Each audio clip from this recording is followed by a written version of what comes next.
بسم اللہ الرحمن الرحیم۔ جب رسول اللہ صلی اللہ علیہ وسلم پر پہلی وحی نازل ہوئی اس وقت کے حالات۔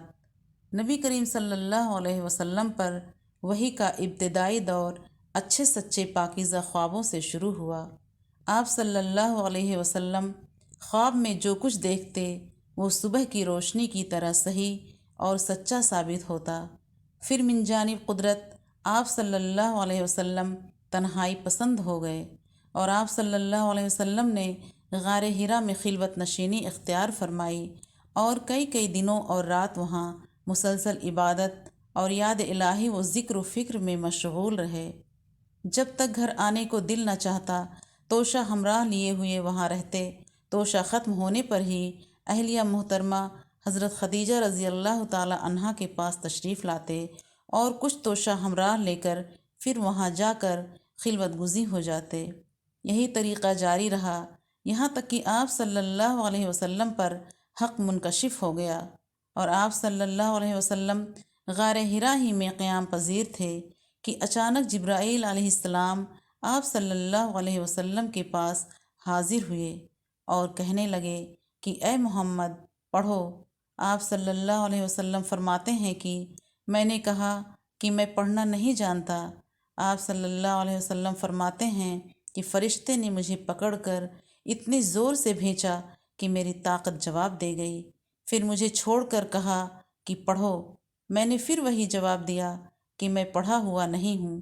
اس فرشتے نے مجھ کو نہایت ہی زور سے بھینچا کہ مجھ کو سخت تکلیف محسوس ہوئی۔ پھر اس نے کہا کہ پڑھ۔ میں نے کہا کہ میں پڑھا ہوا نہیں ہوں۔ فرشتے نے تیسری بار مجھ کو پکڑا اور تیسری مرتبہ پھر مجھ کو بھینچا، پھر مجھے چھوڑ دیا اور کہنے لگا کہ پڑھو اپنے رب کے نام کی مدد سے جس نے پیدا کیا اور انسان کو خون کے لوتھڑے سے بنایا۔ پڑھو اور آپ کا رب بہت ہی مہربانیاں کرنے والا ہے۔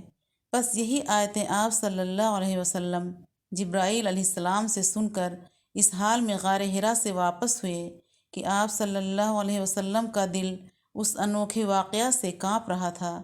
آپ صلی اللہ علیہ وسلم خدیجہ کے ہاں تشریف لائے اور فرمایا کہ مجھے کمبل اڑا دو، مجھے کمبل اڑا دو۔ لوگوں نے آپ صلی اللہ علیہ وسلم کو کمبل اڑا دیا۔ جب آپ صلی اللہ علیہ وسلم کا ڈر جاتا رہا تو آپ صلی اللہ علیہ وسلم نے اپنی زوجہ محترمہ حضرت خدیجہ رضی اللہ تعالی عنہا کو تفصیل کے ساتھ یہ واقعہ سنایا اور فرمانے لگے کہ مجھ کو اب اپنی جان کا خوف ہو گیا ہے۔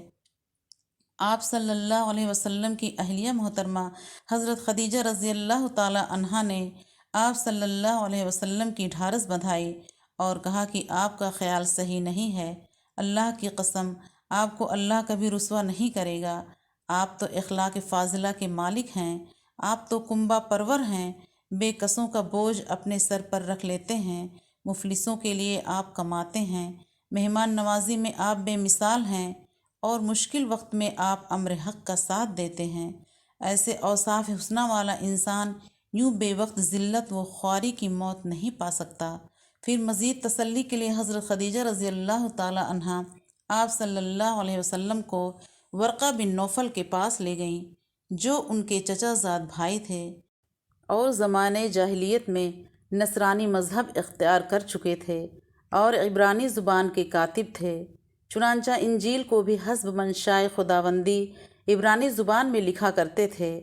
وہ بہت بوڑھے ہو گئے تھے یہاں تک کہ ان کی بینائی بھی رخصت ہو چکی تھی۔ خدیجہ رضی اللہ تعالی عنہا نے ان کے سامنے آپ صلی اللہ علیہ وسلم کے حالات بیان کیے اور کہا کہ اے چچا زاد بھائی، اپنے بھتیجے حضرت محمد صلی اللہ علیہ وسلم کی زبانی ذرا ان کی کیفیت سن لیجئے۔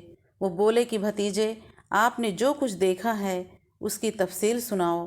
چنانچہ آپ صلی اللہ علیہ وسلم نے از اول تا آخر پورا واقعہ سنایا، جسے سن کر ورقہ بے اختیار ہو کر بول اٹھے کہ یہ تو وہی ناموس معزز راز دان فرشتہ جسے اللہ نے موسیٰ علیہ السلام پر وحی دے کر بھیجا تھا۔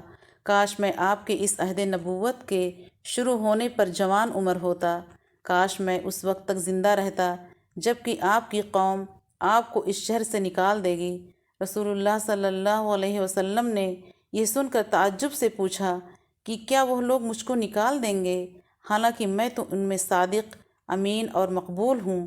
ورقہ بولا، ہاں یہ سب کچھ سچ ہے، مگر جو شخص بھی آپ کی طرح امر حق لے کر آیا، لوگ اس کے دشمن ہی ہو گئے ہیں۔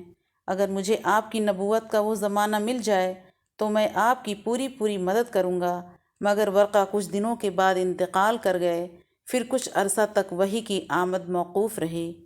صحیح بخاری، حدیث نمبر 3۔